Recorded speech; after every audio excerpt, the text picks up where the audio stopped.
Funko Games has a title that I saw, and now I want to tell you about it. Star Trek Cryptic, a puzzles and pathways adventure.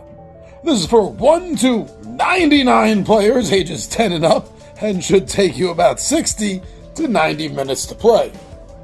Climb the ranks of Starfleet and explore strange new worlds in Star Trek Cryptic, a puzzle and pathway adventure. A puzzle-filled, action-packed escape room game. Using your PADD as your guide, you'll decipher subspace transmissions, discover alien civilizations, and prevent planetary disaster with logic, deduction, and creative thinking. Prepare to boldly go where no one has gone before. How can you write up something about a Star Trek game and not put that phrase in? Of course, short and sweet. Little description there by the publisher. Love it. I also love Star Trek. I mean, I've always loved Star Trek when I was a little kid. This is Next Generation. I dig Next Gen. I can get behind this. Definitely. Now, to mash this up with an escape room puzzle-solving mystery game, you know, that actually does sound quite Star Trek to me. Especially Next Generation, yeah, and moving forward, but yeah, even old show, it does remind me of that. So already, it's got its claws in me a little bit. Yeah, I'm liking this game so far. Now, another thing I'm seeing is that this escape room aspect of the game and the mystery part of the game, it does take on an almost RPG storytelling feel. So, I mean, I enjoy that. If you do, then it's still got your attention as well. I'm not that big. I haven't played a hell of a lot of mystery games and escape type games. But to know that it's added into Star Trek and it has an active story to give it an RPG, almost mini campaign feel, is something I'm really liking reading. Now, I also noticed that the game is made by Prospero Hall. And over the last couple of years, I've really come to enjoy the games that they create and they make.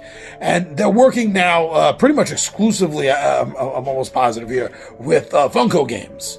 And Funko Games, even before Prospero Hall came along, I was digging what they were making. So the two of them, this is like two winning combinations put together for me. It's another reason that this game is digging its claws a little bit deeper in me.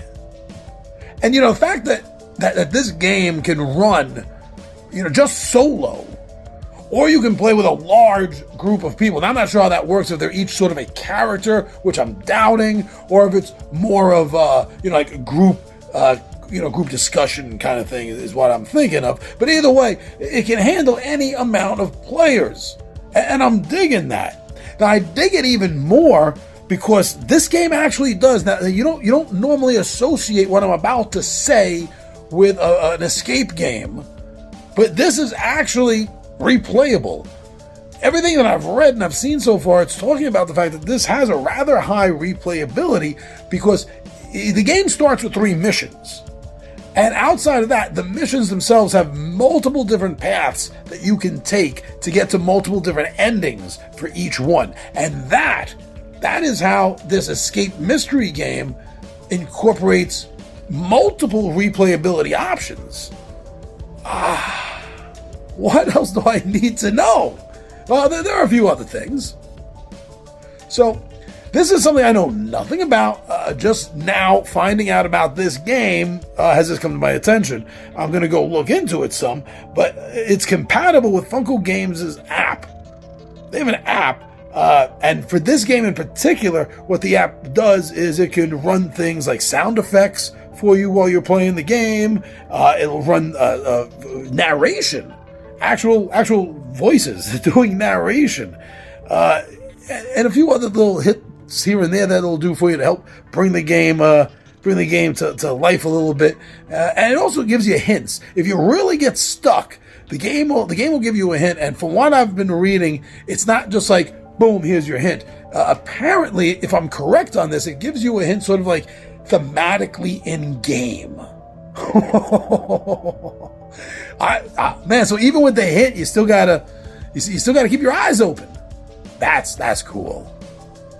From what I've read, I think this may possibly be a quote perfect gateway game for the Star Trek fan to get into board gaming.